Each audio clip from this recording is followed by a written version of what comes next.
एक देवशयनी एकादशी जो 4 महीने पहले थी, अब देव उठनी एकादशी। इस वीडियो में हम बहुत महत्वपूर्ण चर्चा करने जा रहे हैं। देव उठनी एकादशी के विषय में हम और क्या कर सकते हैं,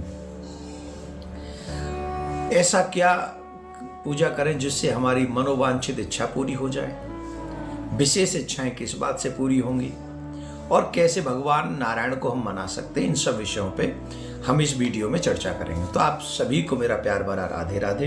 बड़े ध्यान से इसको सुनिए। देव उठनी एकादशी, जिसे हम लोग बहुत महत्वपूर्ण तरीके से मनाते हैं, सनातनियों के लिए एक बहुत विशेष महत्व होता है।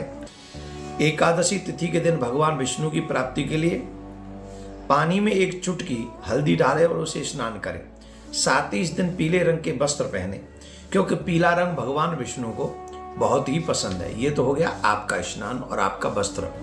उसके अलावा आपको क्या करना है, उस दिन सुबह ब्रह्म मुहूर्त में उठकर पहले स्नान इत्यादि करके संकल्प कर लें। संकल्प करने के बाद में ये वस्त्र इत्यादि धारण करने के बाद में भगवान विष्णु की पूजा करें, अर्थात भगवान श्री कृष्ण की, राम की पूजा, आप जो अपने आराध्य हैं उनकी पूजा करें। तो उस दिन जो है एकादशी के दिन भगवान विष्णु को अर्थात श्री कृष्ण को पहले शंख से गाय के दूध से अभिषेक कराना चाहिए, उनका स्नान कराना चाहिए। इसके बाद गंगा जल से स्नान कराएं। ऐसा करने से व्यक्ति की आर्थिक समस्याओं को तो दूर होती है, साथ में भगवान विष्णु को बहुत प्रिय लगती है ये स्नान। तो हमें शंख से, गाय के दूध और पंचामृत इत्यादि से उनका अभिषेक करना चाहिए। तो आप सभी भगवान नारायण की पूजा इस तरीके से करें, फिर उन्हें नैवेद्य इत्यादि चढ़ाएं रोली से, या वैसे उनको हल्दी का तिलक लगाएं क्योंकि उन्हें वो बहुत प्रिय है।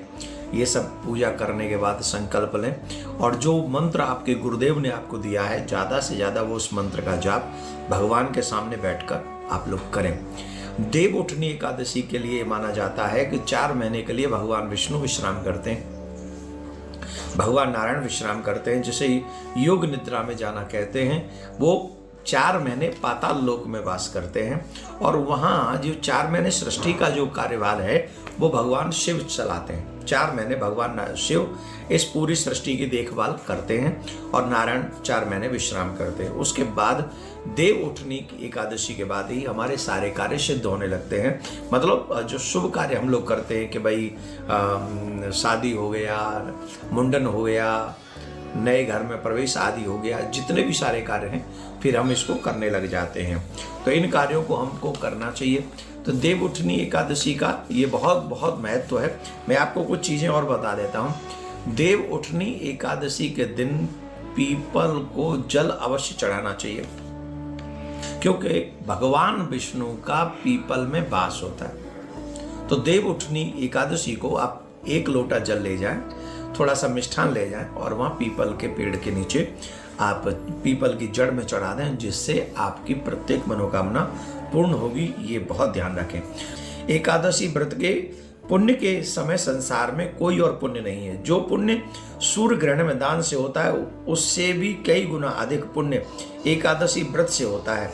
इस व्रत का पालन करने से गौदान, स्वर्णदान, अश्वमेध यज्ञ से मिलने वाला पुण्य भी उससे भी अधिक फल हमको इस एकादशी के व्रत का प्राप्त होता है। इसलिए हम सभी को एकादशी का व्रत अवश्य अवश्य अवश्य करना चाहिए और हम लोगों को भगवान विष्णु की कृपा प्राप्त करने का प्रयास भी करना चाहिए। जो भगवान की पूजा करने के बाद मांगेंगे, श्रद्धा से, हृदय से उनसे प्रार्थना करेंगे। और एक और बात सुन लीजिए, संसार में कोई नहीं देता है जितना आप मांगते हो।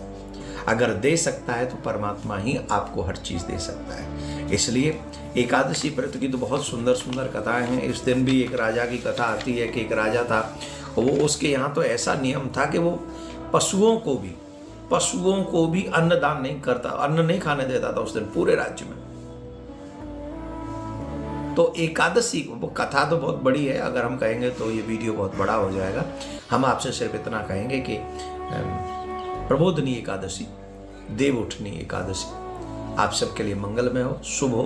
आप व्रत करें, पारायण उसके अगले दिन हम लोग करेंगे। तो आप सभी को देव उठनी एकादशी का बहुत बहुत प्यार भरा राधे राधे।